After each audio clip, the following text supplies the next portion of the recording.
Before the video starts, I want to let you all know that I changed my profile picture with Princess Peach instead of Inkling Girl, because I really love Peach since playing Princess Peach Showtime. And you may notice something different about my banner, and I still have Inkling Girl on the banner. So yeah, anyways, on to the video. Today I'm going to rank all 7 Mario Party Jamboree boards from worst to best. So without wasting any more of your time, let's get right into it. Number 7, King Bowser's Keep. Alright, this one absolutely sucks in my opinion. Why? This is literally the hardest board game, and also the worst. Now, what makes it the worst is that for every 3 turns, Bowser will add 2 more Bowser spaces near his area. And by turn 24, there will be 17 Bowser spaces within his area, which will make it a lot harder to avoid those Bowser spaces. I mean, look at this. Freaking Bowser space everywhere. Unless if you have a custom dice, you'll most likely land on one if you are in Bowser's zone. And plus, if you land on one, there's a chance that Bowser won't let you spin the wheel. Instead, he'll either take away your star right away, or if you don't have a star, he takes away all your coins instead. No fair. So yeah, that's why I rank this board the lowest. Up next on number 6, we got Goomba Lagoon. The second worst board out of all the others in this whole game. Now, for every 2 to 3 turns, the water either rises or lowers.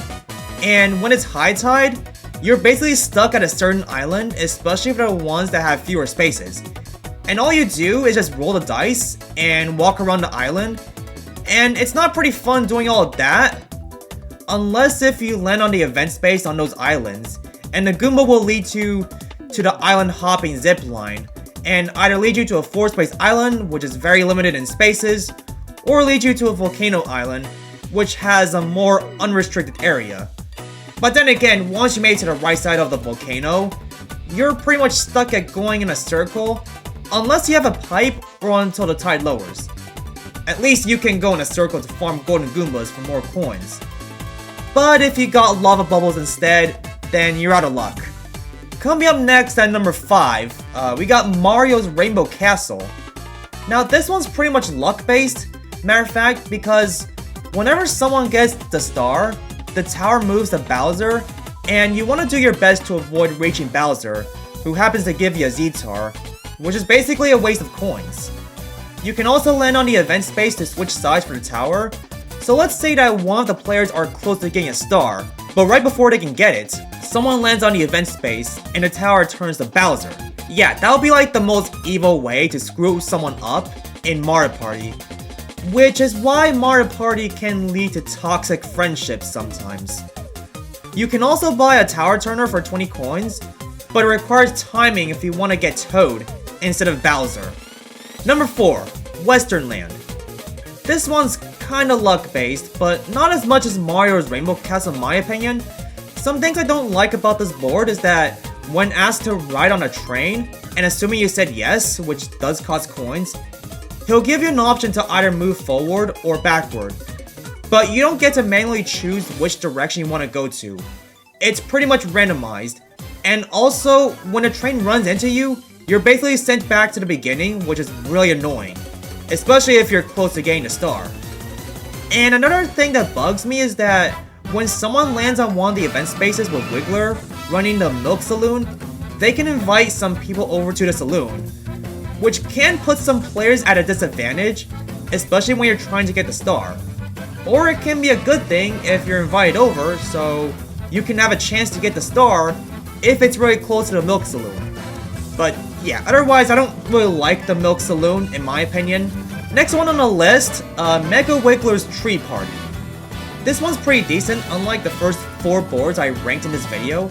Now what's pretty interesting about this board is that you can walk on a Wiggler, which can give you a shortcut, like, especially when there's a star nearby and you want to try to get it. But occasionally, Wiggler will grow angry and turn the good spaces into bad spaces, such as red spaces and Bowser spaces. And the event that happens, you want to try to avoid going there. And there are some event spaces you gotta watch out for that are close to a Piranha Plant. Cause like once you land on one of them, Piranha Plant will bite you and take away your coins. But otherwise, I'd say that this board isn't too bad after all. Next one on the list, Lemme Raceway.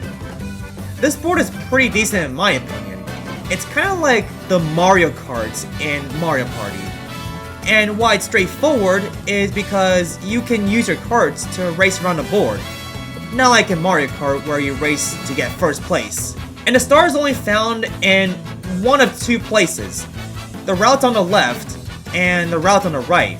But yeah, those event spaces can screw you up like once you land on them, especially when you're close to the star. And plus, we also have the turbo dice, and while it's cool that you can use that to travel long distances, your cart will just go too fast that you won't stop by to get a star, stop by a shop, or stop by for a boost space. You're pretty much gonna pass them if you happen to use a turbo dice.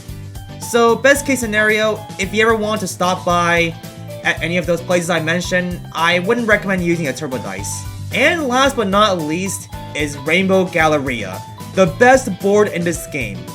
I rank this at number 1 because simply put, it is a shopping mall with a lot of shops here. They have plenty of shops to stop by and they sell a variety of items. Like for instance, you can stop by a Kamek's shop and he only sells pretty useful items for only 1 coin, and that's very cheap. Or another instance, you can stop by at the gold shop, which basically sells gold items, like the golden pipe, which leads you to the star. Best part about this board is a flash sale, meaning that every item is at half price, including stars as well. So you basically saved a ton of coins buying stuff at a flash sale. And lastly, when you get stamps for your stamp sheets and have all 4 of them, you can turn them in at the stamp center to get 50 coins. But if you don't have all of them, you can just wait until you have all 4, or turn them in and get some coins out of it. And yeah, that's basically all 7 boards in Super Mario Party Jamboree ranked. Now, let me know in the comments about what you think of this list, and what's your favorite board in the Mario Party series. I'd love to hear your thoughts. Thank you all for watching, and I haven't thought about doing a ranking video until now, but if you all enjoyed this video, I might make more videos like this. All you gotta do is like and subscribe, and I'll see you all in the next one, so peace!